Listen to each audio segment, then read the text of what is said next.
Bonjour à tous, une nouvelle vidéo aujourd'hui sur les tendances du social media. Mais oui, numéro 2. Numéro 2, Be Social Lundi, deuxième épisode pour la saison 2. C'est parti, on voit ça tout de suite sur la chaîne Digital Med.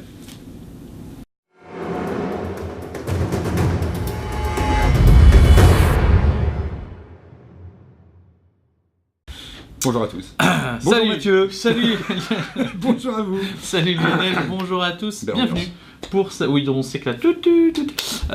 Bienvenue à tous pour cette vidéo Be Social or Dead saison 2. Aujourd'hui, on va vous parler des tendances un peu du social media sur 2017, un peu ce qu'on a constaté fin 2016, qu'est-ce qui va se passer en 2017. On vous invite à revoir celle de l'année dernière, pourquoi pas, on vous met le lien juste en dessous. Et puis on va se concentrer très rapidement sur ces tendances qui composeront 2017 en termes de social media. Oui. Plein de sujets absolument passionnants. En plus. Passionnants. Ah oui, pour ne pas dire autrement passionnant.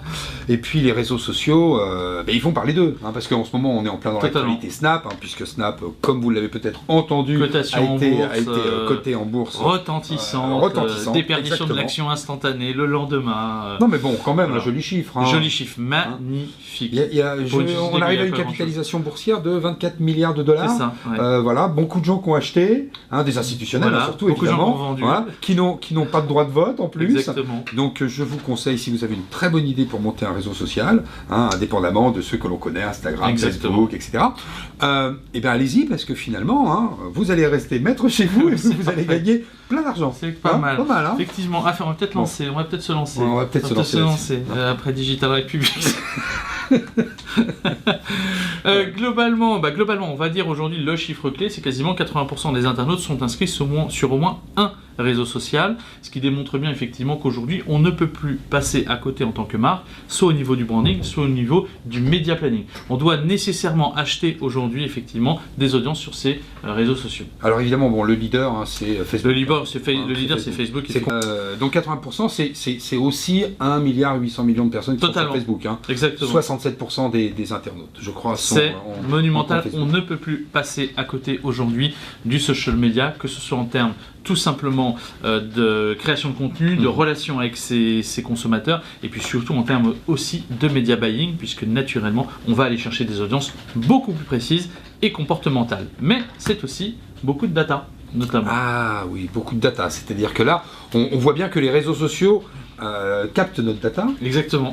Ça s'appelle quelque part avoir le beurre et l'argent du beurre. Oui, c'est-à-dire que eux, ils ont l'argent et nous, on fournit le beurre. Voilà, on fournit le beurre. Alors, naturellement, c'est vrai qu'on ne peut plus passer à côté. Pour autant, il y a une vraie défiance aujourd'hui. C'est quelque chose que l'on constate. C'est un phénomène en croissance. Une défiance des consommateurs à vouloir transmettre leur information. C'est-à-dire qu'on voudrait pouvoir bénéficier de services aujourd'hui, presque de services de biens publics.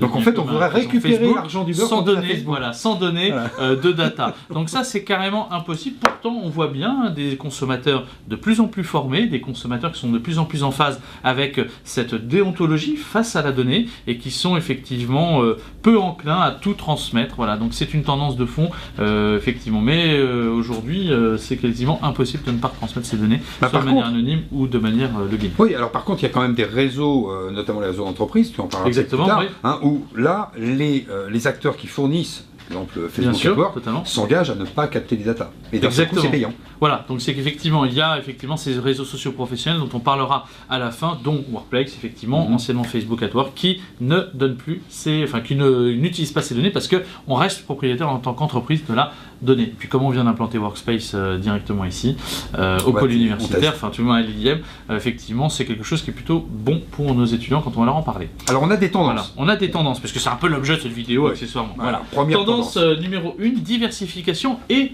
concentration. Alors là, c'est qu'il y a quand même beaucoup de choses derrière. Rien que pour l'année 2016, on remonte un petit peu plus haut après 2015 avec justement l'application Movement, mais rien que pour Facebook, c'est des rachats de sociétés qui sont absolument importants. Donc on peut constater effectivement qu'il y a Nessence qui a été racheté, qui est une entreprise super intéressante, notamment de plateformes d'électronique modulaire. Ils ont racheté aussi CrowdTangle notamment, qui permet effectivement de faire du monitoring de buzz, donc des choses qu'on pourrait imaginer qu'ils implanteront plus tard dans Donc on est d'accord que Facebook se comporte aujourd'hui comme une multinationale, elle a externalisé sa recherche et développement.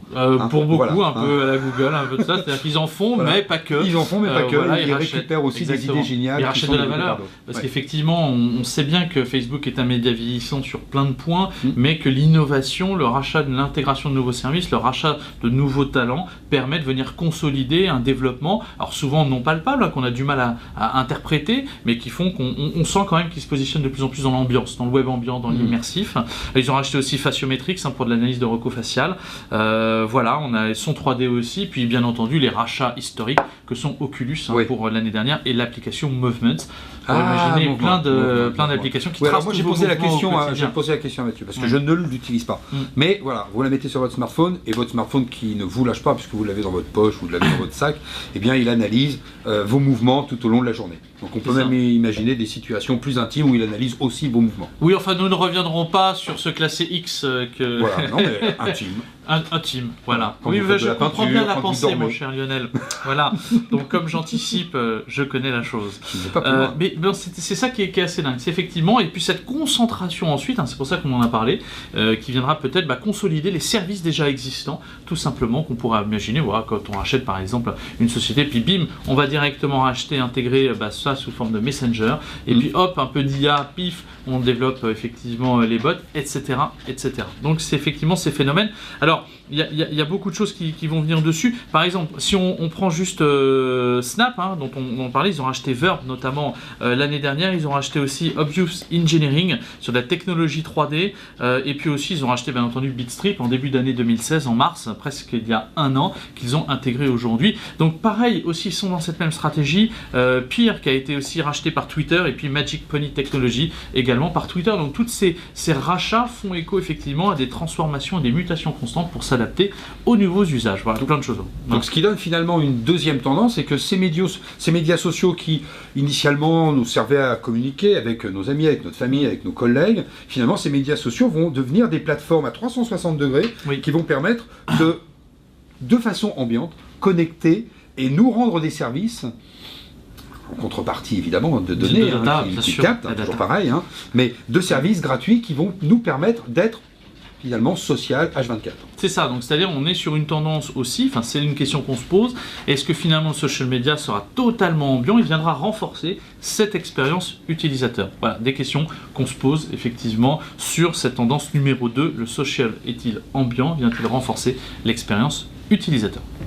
Oui, donc cette tendance c'est l'omniprésence, on parle d'internet ambiant, mais la contrepartie aussi, puisque tout sera ambiant, on parlera aussi des objets connectés, mais là, le social devient vraiment ambiant et totalement utile. C'est absolument passionnant. Imaginons des interfaces à 360 degrés, on prend un panorama vidéo, on peut s'immerger directement dedans, partager des contenus, on pourrait imaginer effectivement, on en parlait juste en préparant cette vidéo, une voiture 100% connectée avec le smartphone à l'intérieur, et puis qui sert aussi d'OS pour l'intérieur de la voiture, connectés à l'ensemble des API, Facebook, Twitter, etc., et qui vont pouvoir tracer la conduite, nous solutionner quelques soucis si on pouvait en avoir, intégrer des interactions sociales dans l'habitacle de la voiture, voilà, plein d'éléments et plein de champs des possibles qui sont absolument passionnants. On va vers donc de nouvelles expériences utilisateurs. Totalement. Maintenant, si les services sont aussi nombreux, sont aussi à forte valeur ajoutée perçue par l'utilisateur, ils pourraient demain devenir payants finalement. Oui, totalement. On pourrait imaginer des services freemium avec toutes les fonctionnalités de base, et puis ensuite, si vous voulez rajouter un plugin social, etc., qui pourrait être payant, pour imaginer plein de choses. Mais au cœur de tout ça, il faut quand même livrer de l'information, livrer du contenu. Ça c'est la clé, tendance numéro 3, effectivement, la guerre du contenu. Le contenu, ça reste la clé. Sans contenu, sans humain, il n'y a pas d'interaction sociale. On vous a mis d'ailleurs un petit schéma qu'on vous affiche à l'écran, là, donc juste à l'instant en plein écran. Les contenus vidéo les plus... la vidéo est clé, très clairement aujourd'hui sur les réseaux sociaux en termes de contenu. Mais on voit bien effectivement que les vidéos d'actualité, d'information sont parmi les contenus les plus consultés, que les clips musicaux également, les vidéos humoristiques, les bandes annonces de films et les extraits d'émissions de télé. Par contre, ce qui est le plus posté, et pour autant qu'il n'apparaît pas dans ce top 5 des plus consultés, sont les vidéos personnelles. Donc voilà, c'est le nombrilisme finalement de chacun. Oui, c'est l'ego portrait. Voilà, l'ego portrait, comme le disent notamment nos amis canadiens. Il paraît-il que les vidéos de chat, ça marche très bien. Donc oui, voilà, totalement. C'est aussi ça. Le BG avait fait sa couverture 2016 avec un LOLcats, donc d'ailleurs. Les clips musicaux, 37%. Voilà, c'est une étude de VisiBrain de mémoire hein, que j'avais repris. Donc effectivement, plein de choses. On voit bien que la vidéo est la clé. Alors il y a autre chose que la vidéo, il y a aussi le texte, il y a aussi les interactions entre clients qui sont une tendance à ne pas négliger, puisque les interactions entre les clients démontrent bien sur ce schéma que nous vous affichons maintenant, celui juste avant. Voilà. Et donc on va avoir ici, est-ce qu'il arrive? Non, il n'arrive pas. Voilà. Si celui-ci, voilà, 49% des internautes ont rush. Excusez-moi, c'est la technique. Ça, c'est la technique. Il paraît que c'est voilà. C'est artisanal. C'est lui. Critique pas. 49% des internautes ont déjà cherché des avis ou des consommateurs. Donc on voit bien que le fait d'intégrer aujourd'hui dans ces interactions sociales le client pour qu'il poste, qu'il soit aussi fédérateur autour de la marque, et ben quelque chose de particulièrement important dès lors que l'on parle de social shopping. Voilà, donc ça c'est les éléments. Alors par contre, produire du contenu, ça demande beaucoup de temps, beaucoup d'investissement, ça génère beaucoup de problématiques face aux enjeux des directions marketing. Et il y a 3 schémas intéressants. Et c'est là qu'ils ont du problème. Ils ont un problème à produire ce contenu. D'abord, ils ont un problème parce qu'il faut le produire, mais il faut surtout savoir comment on va le cibler, ce contenu.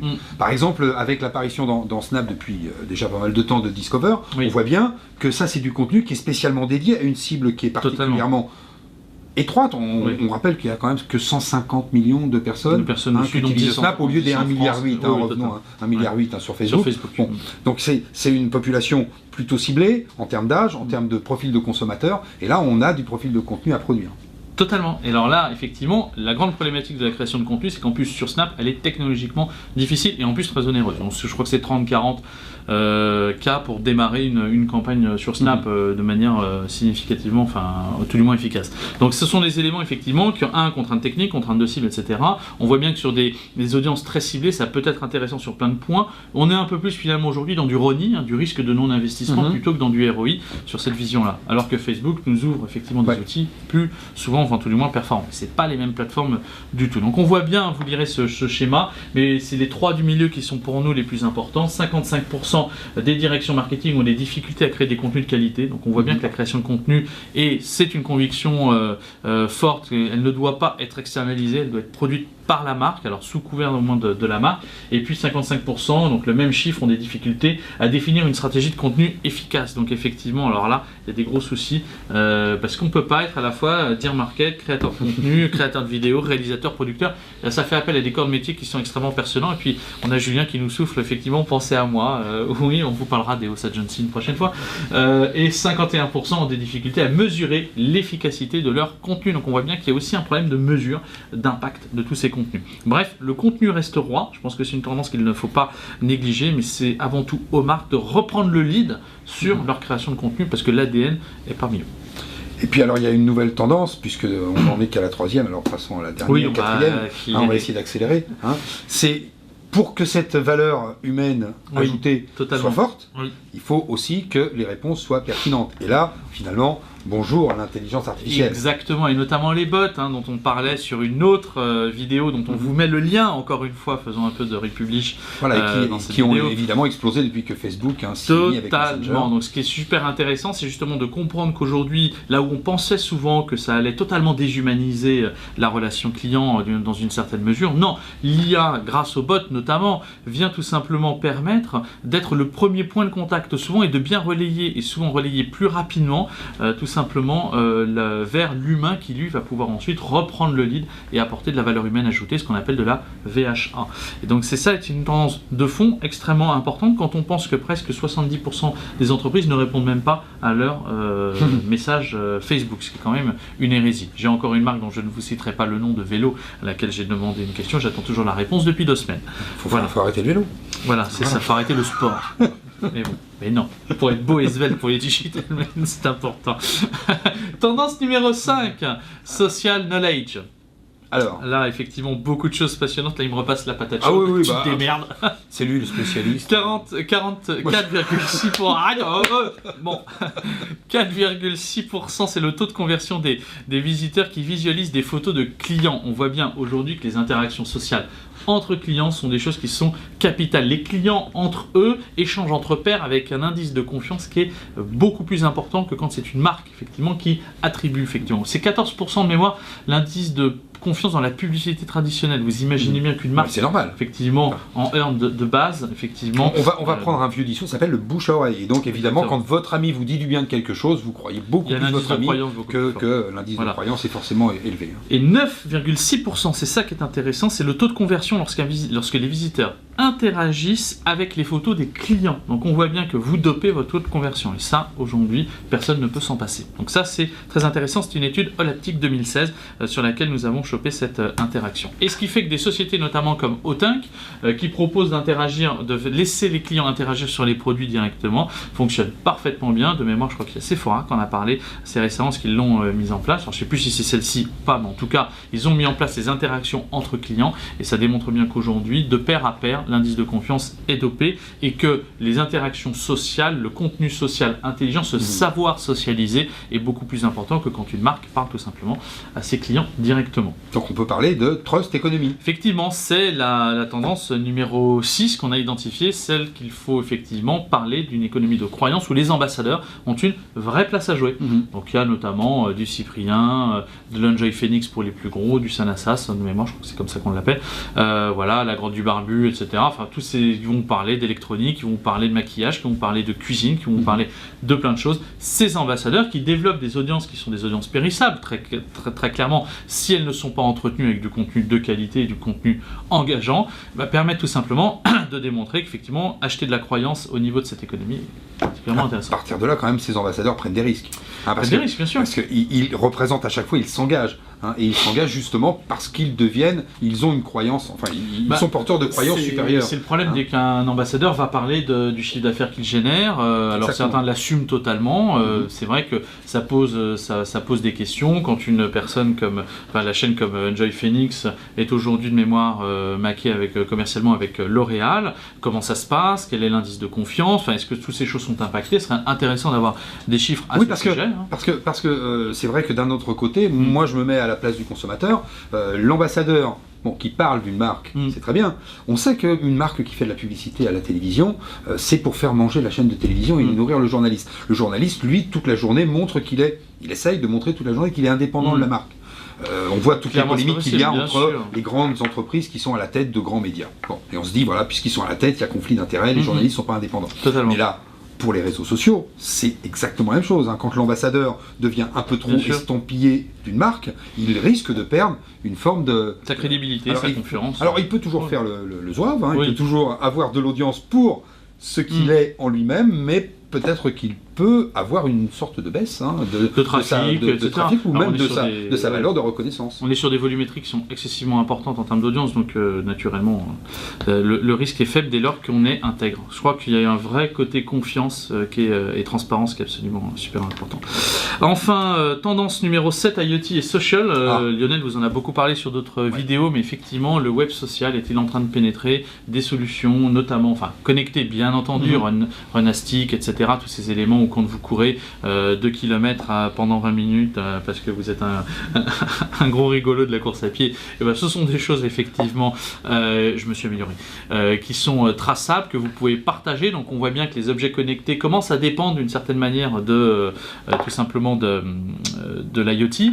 Et puis donc toutes ces interactions sociales qui ensuite sont partagées, qui sont absolument exceptionnelles, notamment par la voix, comme on pourrait le voir avec l'intégration du social progressivement dans des solutions comme les objets connectés de Google, Alexa ou autres qui vont... Alexa d'Amazon et les objets connectés de Google. Voilà.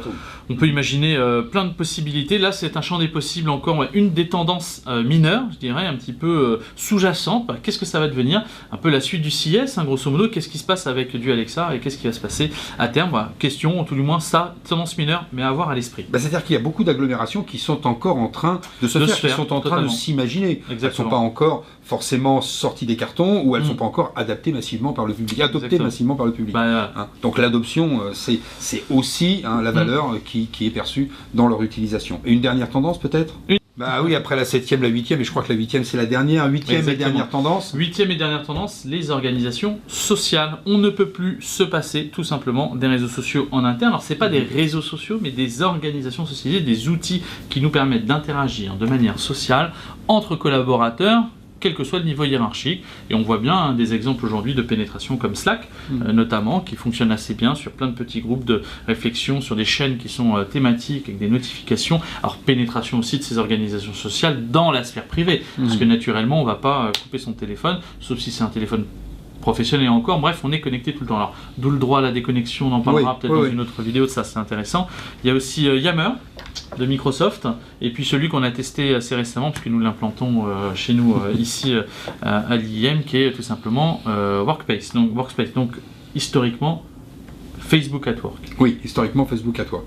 Et là, on voit bien que c'est la correspondance naturelle, finalement, au développement de l'agilité, qui est la digitalisation de l'entreprise pour faire court.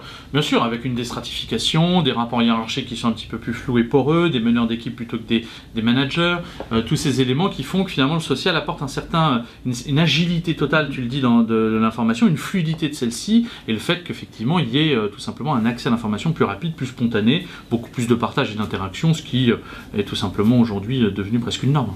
Oui.